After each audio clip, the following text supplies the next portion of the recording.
Good evening everyone. कैसे हो आप सभी लोग? आज बहुत दिनों के बाद आपसे मुलाकात हो रही है और आज जो टॉपिक हम पढ़ने वाले हैं वो होने वाला है ऑफ्थेल्मोलॉजी। एनाटॉमी एंड फिजियोलॉजी के मोस्टली सारे टॉपिक्स हम कहीं ना कहीं डील कर चुके हैं और जितने भी बच्चे केएच नर्सिंग एजुकेशन के साथ जुड़े हुए हैं वो सभी बच्चे जानते हैं कि आप लोगों के लिए जितनी कोशिश की जा सकती थी, जितने नोट्स प्रोवाइड किए जा सकते थे, वो सभी केएच नर्सिंग के टेलीग्राम चैनल और व्हाट्सएप ग्रुप जो कि लिंक डिस्क्रिप्शन में दी हुई है उन सब पर अवेलेबल करवा दिए गए हैं। जो भी डाउट आपका लगता है वो सभी वहां पर क्लियर किया जाता है। तो चलिए आज लेकर चलते हैं एक नए टॉपिक की तरफ और वो है हमारा ऑप्थेल्मोलॉजी। ऑप्थेल्मोलॉजी का मतलब क्या होता है? ऑप्थेल्मोलॉजी का मतलब होता है स्टडी ऑफ आई। तो आज जो हम पढ़ने वाले हैं वो हम पढ़ने वाले हैं एनाटॉमी ऑफ आई के बारे में। ठीक है, तो चलिएगा देखिए ये डायग्राम। ठीक है, इसको हम पढ़ेंगे लेकिन इसको हम बनाते हैं। ठीक है, उससे हम समझने की कोशिश करेंगे। तो हम यहां पर सीधा एनाटॉमी ही पढ़ने वाले हैं आज। तो देखिएगा,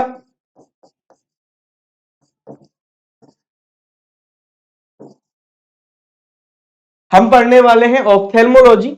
इसमें आप इसको दो पार्ट्स में तोड़ोगे, ऑप्थेल्म प्लस लॉजी। तो ऑप्थेल्म शब्द का मतलब तो होता है आई और लॉजी शब्द का मतलब होता है टू स्टडी।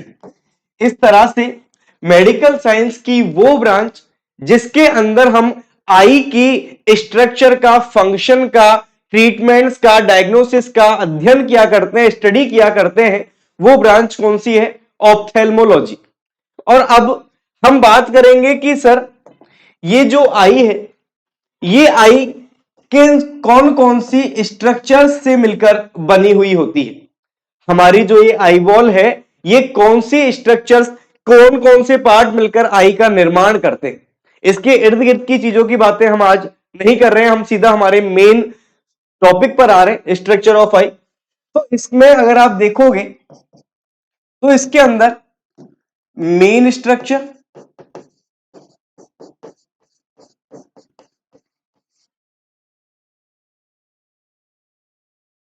और इसकी सपोर्टिंग या एसेसरी स्ट्रक्चर्स प्रेजेंट होती हैं जो कि इस आईबॉल का निर्माण करती हैं।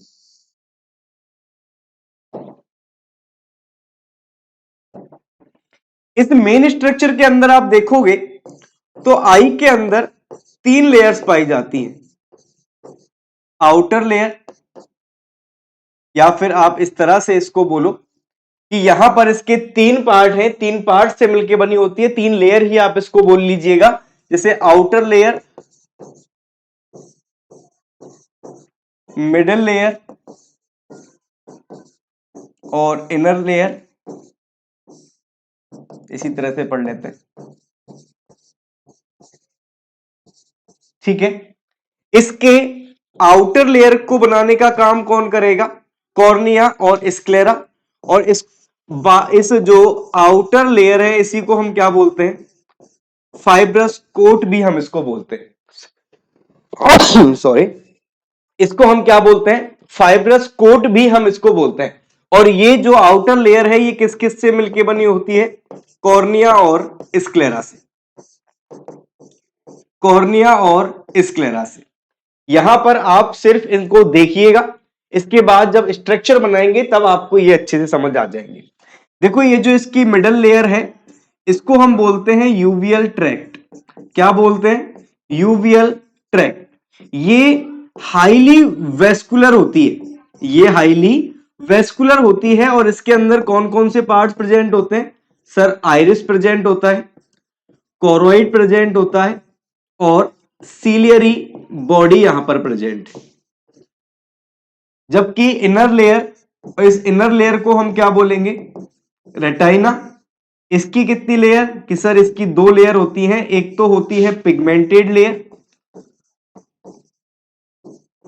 और दूसरी लेयर इसकी कौन सी होती है? Sensory neural layer. Sensory neural layer. ठीक है, इनको हम अभी डायग्राम में कन्वर्ट करके बताएंगे। एसेसरी ऑर्गन्स वो ऑर्गन्स है देखो आई का काम क्या है सर, विजन का काम है, देखने का काम आंख करती है। अब इस स्ट्रक्चर को कौन बनाती है सर, ये जो आउटर मिडल और इनर लेयर पाई जाती है ये मिलकर आई बॉल का निर्माण करती है और ये आई बॉल के अंदर देखने का काम करती है। लेकिन इसके अलावा भी इस आई बॉल के अंदर इस आई की हम बात करेंगे तो कुछ एसेसरी स्ट्रक्चर्स यहां पर पाई जाती हैं और वो एसेसरी स्ट्रक्चर्स इस विजन को सरल बनाती हैं, इस विजन को एक्यूरेट बनाती हैं, इस विजन को या इन स्ट्रक्चर्स के साथ मिलकर काम करके उस विजन को एक्यूरेट बनाने का काम करती हैं। इसके साथ साथ ये एसेसरी स्ट्रक्चर्स वो स्ट्रक्चर्स हैं जो कहीं ना कहीं हमारी आई को प्रोटेक्शन प्रोवाइड करने का काम करते हैं। ठीक है, तो एसेसरी मतलब सहायक, हेल्पर। ठीक है, तो उसमें हम बात करेंगे किसकी, और वाइटल कैविटी, आईब्रोज। लड़की है देख रही हैं तो लड़कियों को तो आईब्रो के बारे में बहुत अच्छे से पता होगा, आई लैशेज इनके बारे में भी बहुत अच्छे से पता होगा। कोई भी शादी पार्टी होगा नकली लगा के बाहरी दिखा दिखा के जाती है इनको। ठीक है, इसके बाद में आईलिड्स, इसके अलावा skeletal muscles of I,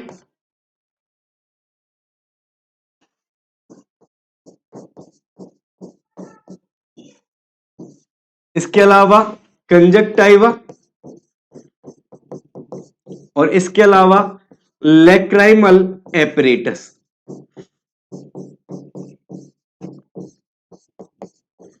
lacrimal apparatus. तो अब इसको हम देखें कि यहां पर ये स्ट्रक्चर जो है वो कैसे कैसे पाई जाती है। आज के लेक्चर्स में, आज के इस लेक्चर के अंदर हम केवल और केवल इस मेन स्ट्रक्चर की बात करेंगे। हम केवल और केवल इस एनाटॉमी ऑफ आई को यहां पर डील करने वाले। तो चलिएगा हम आउटर लेयर की बात करें तो सर हमने पढ़ा था कि ये जो आउटर लेयर ऑफ आईबॉल है इसके अंदर हमने दो स्ट्रक्चर्स देखी कि सर यहां पर एक तो पाया जा रहा था कॉर्निया और दूसरा पाया जा रहा था स्क्लेरा। तो देखिएगा कि यहां पर ये जो आगे वाला पार्ट है एंटीरियर 1/6 जो पार्ट है वो तो बनाता है कॉर्निया और पोस्टीरियर 5/6 जो पार्ट है which is formed by sclera. शायद आपको एक ये परेशान कर रहा होगा तो ये लाइट में ऑफ कर देता हूं।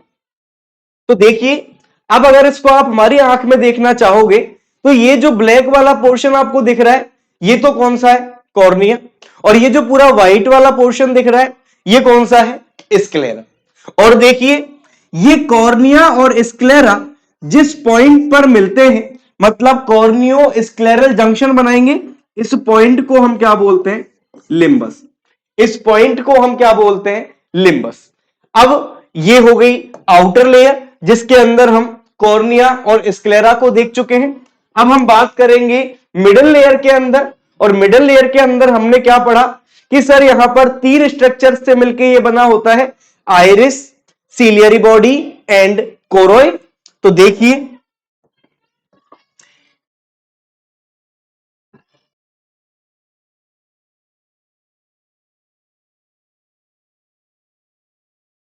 यहां पर अगर आप देखोगे ये जो स्ट्रक्चर है ये कौन सी स्ट्रक्चर हो गई, आइरिस। आइरिस के बाद ये जो स्ट्रक्चर आपको देखने को मिल रही है ये स्ट्रक्चर कौन सी है, सीलियरी बॉडी। और यहां पर हमने देखा कि outer layer of eyeball is sclera और इस स्क्लेरा के नीचे जस्ट जो लेयर पाई जाती है उसे हम क्या बोलेंगे, कोरोइड। तो कोरोइड कौन सी लेयर है कि सर कोरोइड जो लेयर है वो स्क्लेरा के जस्ट नीचे पाई जाती है, स्क्लेरा के जस्ट नीचे पाई जाती है। तो यहां पर हमने सॉरी आइरिस को बताया, सीलियरी बॉडी को बताया और कोरोइड को बताया। ये जो आइरिस है इन आइरिस के बीच में तुम एक पॉइंट देख पा रहे हो, यहां पर एक सेंट्रल ओपनिंग, इस सेंट्रल ओपनिंग को बोला जाता है प्यूपिल। इस सेंट्रल ओपनिंग को हम क्या बोलते हैं, प्यूपिल। क्या बोलते हैं, प्यूपिल हम इसको बोलते हैं। इसके साथ ही अब हम बात कर लें एक जो लास्ट लेयर हमारी बच गई है, और वो लास्ट लेयर कौन सी बच गई है हमारी, रेटाइना, क्योंकि अब हम मिडल लेयर की जो स्ट्रक्चर्स हैं iris, choroid and ciliary body को आपको बता चुके हैं। इसके बाद में अब आप देखिएगा जो इनर मोस्ट लेयर होगी, वो इनर मोस्ट लेयर हम कौन सी बता रहे हैं आपको? सर ये जो इनर मोस्ट लेयर है वो होती है रेटाइना। वो कौन सी होती है? रेटाइना। और आपको यह पता होना चाहिए कि सर ये जो रेटाइना जिस पॉइंट से अराइज होती है उस पॉइंट को बोला जाता है ओरा सराटा।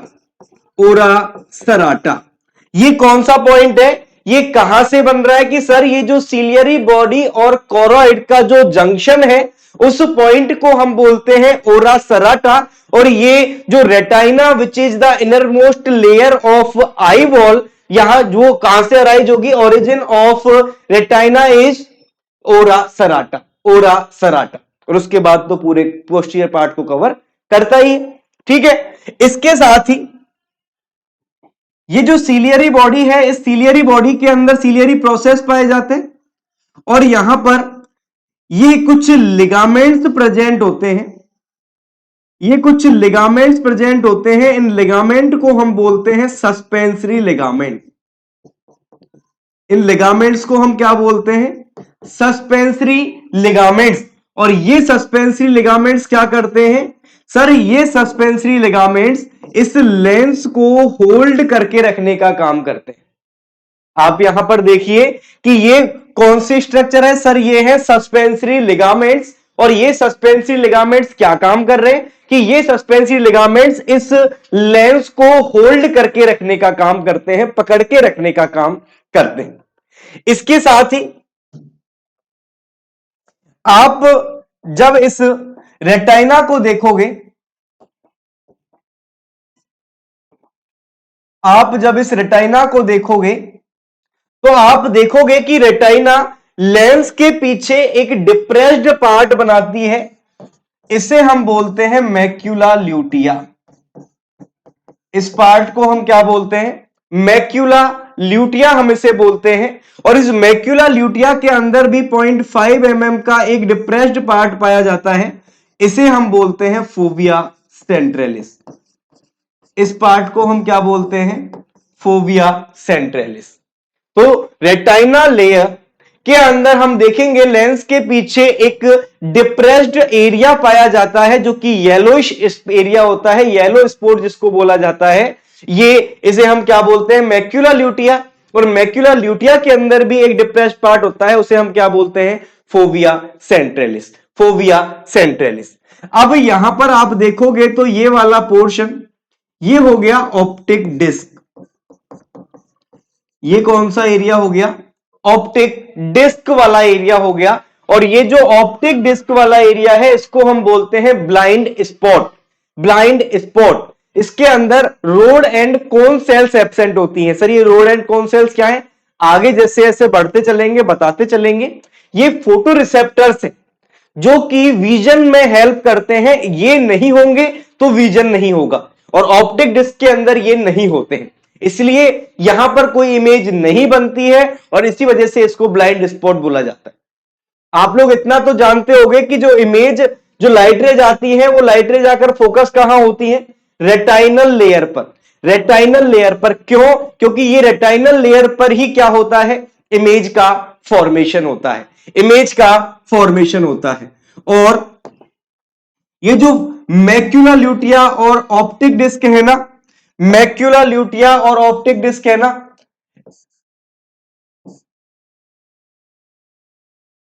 ये मैक्यूला ल्यूटिया और ऑप्टिक डिस्क जो है, इस मैक्यूला ल्यूटिया और ऑप्टिक डिस्क के बीच की जो डिस्टेंस है वो होती है 3 mm।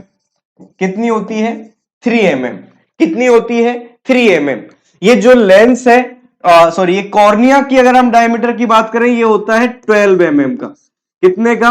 12 mm का। ऑप्टिक डिस्क की बात करेंगे तो ये कितना? सर ये सर्कुलर रिंग जैसी स्ट्रक्चर होती है, इसका डायमीटर 1.5 mm होता है। कितना होता है? 1.5 mm। यहां तक समझ आया? अब देखिए यहां पर देखिएगा, ये जो कॉर्निया है, कॉर्निया से लेकर लेंस तक ये जो सेगमेंट है इसे हम बोलते हैं एंटीरियर सेगमेंट। क्या बोलते हैं इसको? Anterior segment. और इस लेंस से लेकर पीछे जो लेयर है वो पूरा वाला पार्ट, ये वाला पार्ट कौन सा हो गया? Posterior segment. ये कौन सा हो गया? Posterior segment. तो कॉर्निया से लेकर लेंस तक तो कौन सा पार्ट सर? Anterior segment. और पीछे वाला पार्ट कौन सा? Posterior segment. अब अगर हम बात करें कि ये जो एंटीरियर सेगमेंट है ये भी दो पार्ट में डिवाइड होता है। आइरिस से कॉर्निया तक तो होता है एंटीरियर चेंबर, और इस आइरिस से और लेंस तक होता है पोस्टीरियर चेंबर। तो आप अगर इसको देख पा रहे हो तो आप ये देखोगे कि ये जो एंटीरियर सेगमेंट है जो कि कॉर्निया से लेकर पोस्टीरियर पार्ट ऑफ लेंस तक होता है, ये दो पार्ट में डिवाइड होता है या दो चेंबर्स में डिवाइड होता है। पहला चेंबर या एंटीरियर चेंबर तो कहां से कहां तक? कॉर्निया से लेकर आइरिस तक और आइरिस से लेकर लेंस तक पोस्टीरियर चेंबर। ठीक है, ये वाला जो पोर्शन है ना, ये एंटीरियर सेगमेंट, इसके अंदर तो भरा हुआ होता है एक्वस ह्यूमर। इसके अंदर तो क्या प्रेजेंट है? Aqueous humour. एक्वस ह्यूमर, ये जो सीलियरी बॉडी है इसके अंदर ये जो फिंगर लाइक प्रोजेक्शंस दिख रहे हैं आपको, इनको बोलते हैं सीलियरी प्रोसेस। इनको क्या बोलते हैं? Ciliary process. और ये जो सीलियरी प्रोसेस है ये एक्वस ह्यूमर का फॉर्मेशन करती है, और इसलिए ये जो एक्वस ह्यूमर का फॉर्मेशन करके इनको पोस्टीरियर सेगमेंट, पोस्टीरियर चेंबर में डालती है, पोस्टीरियर चेंबर में डालती है। यहां से प्यूपिल से होते हुए ये एंटीरियर चेंबर में आ जाते हैं। इस तरह से एंटीरियर सेगमेंट के अंदर तो पाया जाता है एक्वस ह्यूमर, और इस पोस्टीरियर चेंबर के अंदर पाया जाता है विट्रस ह्यूमर। इस पोस्टीरियर चेंबर के अंदर क्या पाया जाता है? Vitreous humour. Vitreous humour. ठीक है, इस तरह से ये हमारी स्ट्रक्चर होती है, जिसके अंदर हम मेन स्ट्रक्चर की बात आपने आज आपसे की है, जिसके अंदर मैंने आपको आउटर लेयर के बारे में बताया। आउटर लेयर में हमने देखा कि सर कॉर्निया और स्क्लेरा यहां पर पाए जाते हैं, और कॉर्निया जो है इसका एंटीरियर 1/6 पार्ट है, और स्क्लेरा जो है इसका पोस्टीरियर 5/6 पार्ट है। कॉर्निया और स्क्लेरा जिस जंक्शन पे मिले इसको बोलते हैं लिम्बस। इसको क्या बोलते हैं? लिम्बस। अब आ गए हम कहां पर? मिडल लेयर के अंदर। तो यहां पर आप देखिए लेंस से पहले ये जो पार्ट पाया जा रहा है इसको हमने क्या बोला? आइरिस। इसको हमने क्या बोला? आइरिस। और आइरिस के बाद में पोस्टीरियरली क्या पाया गया? Ciliary body. क्या पाया गया? Ciliary body. ये सीलियरी बॉडी के अंदर हम देखते हैं कि पार्स प्लिकेटा और पार्स प्लेना दो पार्ट इसके होते हैं। यहां पर सीलियरी प्रोसेस प्रेजेंट है जो कि नंबर में होती है 60 to 80, 60 to 80। और ये क्या करती है? एक्वस ह्यूमर का फॉर्मेशन करती है। क्या करती है? एक्वस ह्यूमर का फॉर्मेशन करती है। और एक्वस ह्यूमर को कहां पर डालती है सर? पोस्टीरियर चेंबर में। पोस्टीरियर चेंबर से ये प्यूपिल से होता हुआ एंटीरियर चेंबर में चला जाता है। इस तरह से एंटीरियर सेगमेंट के अंदर एक्वस ह्यूमर देखने को मिलता है। इसके बाद में हमने देखा कि स्क्लेरा के नीचे जो लेयर पाई जाती है वो लेयर कौन सी होती है? कोरोइड होती है। और कोरोइड कैसी होती है? Highly vascular. हमने देखा कि मिडल लेयर जो है वो हाईली वेस्कुलर है, और मिडल लेयर में भी हम बात करेंगे तो जो कोरोइड है उसके अंदर लगभग 85% जो ब्लड सप्लाई है वो कहां देखने को मिलती है? कोरोइड के अंदर। उसके लिए वॉर्टेक्स वेन्स यहां पर प्रेजेंट होती है। इसके बाद में इनर मोस्ट लेयर हमारी कौन सी बचती है? चलो इससे पहले प्यूपिल का भी एक बार बता देता हूं कि आइरिस के बीच में जो ये सेंट्रल पॉइंट पाया जाता है, इस सेंट्रल पॉइंट को हम क्या बोलते हैं? इस सेंट्रल पॉइंट को प्यूपिल बोला जाता है। जब आप इस कॉर्निया को, इस काले वाले पार्ट को देखोगे तो इसको अगर ध्यान से देखोगे आप तो इसके बीच में एक पुतली सी दिखती है आपको। आप देखोगे, आप जब उंगली पास लेके आओगे तो आप देखोगे वो थोड़ी छोटी हो गई होती है, फिर वो बड़ी हो गई होती है। तो वो क्या है? प्यूपिल होता है। क्या होता है वो? प्यूपिल होता है। आप उस पर लाइट मार के देखना, वो छोटी हो जाएगी वरना वो ज्यादा हो जाएगी। इसका मतलब ये है कि जो प्यूपिल है वो बाहर से आने वाली लाइट रेज के अमाउंट को कंट्रोल करने का काम करती है, कंट्रोल करने का काम करती है। इसके बाद में हमने रेटाइना को देखा, रेटाइना के अंदर लेंस के पीछे जो डिप्रेस्ड पार्ट है वो है मैक्यूला ल्यूटिया। मैक्यूला ल्यूटिया के अंदर भी जो 0.5 mm का जो एक डिप्रेस्ड पार्ट होता है वो कौन सा है, फोविया सेंट्रलिस। यहां पर ऑप्टिक डिस्क प्रेजेंट होता है जहां से ऑप्टिक नर्व निकलती है, ठीक है। यहां पर ऑप्टिक डिस्क प्रेजेंट है जो कि 1.5 mm की होती है, इसको ब्लैक स्पॉट बोलते हैं, जबकि मैक्यूला ल्यूटिया को येलो स्पॉट बोलते हैं बिकॉज ऑफ कि भाई इसका कलर ही ऐसा है, ठीक है। जबकि ऑप्टिक डिस्क को ब्लाइंड स्पॉट क्यों बोलते हैं, ब्लाइंड स्पॉट इसलिए बोलते हैं क्योंकि यहां पर road and cone cells absent होती है, इसलिए यहां पर कोई भी इमेज नहीं बनती। इसके बाद कुछ इंट्राऑक्यूलर स्ट्रक्चर्स हैं जिसमें हम मैक्यूलर ल्यूटिया और ऑप्टिक डिस्क को भी पढ़ने वाले हैं, साथ में लेंस की बात करेंगे। तो लेंस में देखा कि लेंस को कौन होल्ड करके रख रहा है, सस्पेंसरी लिगामेंट, जो कि प्रोटीन इलास्टिक फाइबर्स होते हैं और इनको साइज और शेप को चेंज करते रहते हैं ये लेंस की, और इस प्रोसेस को बोलते हैं अकोमोडेशन, जिसका मतलब है कि लाइट रेज आएंगी और उनको रेटाइना पर फोकस करवाना है because image formation occurs on the retina. इसलिए इमेज फॉर्मेशन कहां होगा, रेटाइना पर। लाइट रेज को फोकस कहां करवाना है, रेटाइना पर। इसके लिए लेंस के साइज और शेप को चेंज करना होगा जिससे कि क्या हो जाए, रिफ्रैक्ट होके लाइट रेटाइना पर फोकस हो जाए, और इस साइज और शेप को चेंज करके रेटाइना पर फोकस करवाने की जो ये प्रोसेस है इसी को हम क्या बोलते हैं, अकोमोडेशन। अकोमोडेशन, ठीक है। इसके बाद हमने देखा कि यहां पर जो फ्लूइड्स प्रेजेंट है वो कौन कौन से, कि सर जो कॉर्निया से लेकर पोस्टीरियर पार्ट्स ऑफ लेंस तक है एंटीरियर सेगमेंट, जो कि दो चैम्बर्स में डिवाइड होता है, एंटीरियर एंड पोस्टीरियर। एंटीरियर होता है कॉर्निया से लेकर आइरिस, और आइरिस से लेकर लेंस तक होता है पोस्टीरियर चैम्बर। उसके लेंस के पीछे वाला पोर्शन होता है पोस्टीरियर सेगमेंट, और इस पोस्टीरियर सेगमेंट के अंदर जो फ्लूइड प्रेजेंट होता है उसे बोलते हैं विट्रस ह्यूमर। ये जो एक्वस ह्यूमर है ये तो वाटरी होता है, जबकि ये जो पोस्टीरियर सेगमेंट में प्रेजेंट विट्रस ह्यूमर है ये जेली लाइक होता है, जेली लाइक होता है। हमने बताया कि इस एक्वस ह्यूमर का फॉर्मेशन सिलियरी प्रोसेस करती है, जबकि ये जो विट्रस ह्यूमर है इसका फॉर्मेशन तो एम्ब्रियोनिक लाइफ में ही हो जाता है, और ये जीवन भर इसका वॉल्यूम सेम रहता है, वो होता है लगभग 3 to 4 ml, 3 to 4 ml, जबकि एक्वस ह्यूमर का होता है 0.3 ml, 0.3 ml। इसकी सिंथेसिस होता रहता है, ड्रेन होता रहता है, सिंथेसिस होता रहता है, ड्रेन होता रहता है। इस तरह से इसका लेवल मेंटेन किया जाता है। और एक चीज और कि ये जो एक्वस ह्यूमर है ना, यही क्या करता है, इस आई वॉल की वॉल्स पर प्रेशर लगाता है, और इस प्रेशर को हम क्या बोलते हैं, इंट्राऑक्यूलर प्रेशर। जैसे ब्लड प्रेशर क्या होता है कि सर ब्लड के द्वारा ब्लड वेसल्स की जो वॉल है उन पर जो प्रेशर एक्सर्ट किया जाता है उसी को हम बोलते हैं ब्लड प्रेशर। इसी तरह से जो एक्वस ह्यूमर है उसके द्वारा आई वॉल की वॉल्स पर जो प्रेशर एक्सर्ट किया जाता है उसे बोलते हैं इंट्राऑक्यूलर प्रेशर, जो कि नॉर्मल होता है 10 to 21 mm of Hg। Tonometer के द्वारा इसको क्या किया जाता है, मेजर किया जाता है। तो ये है main structure of eye wall, main structure of eye wall. So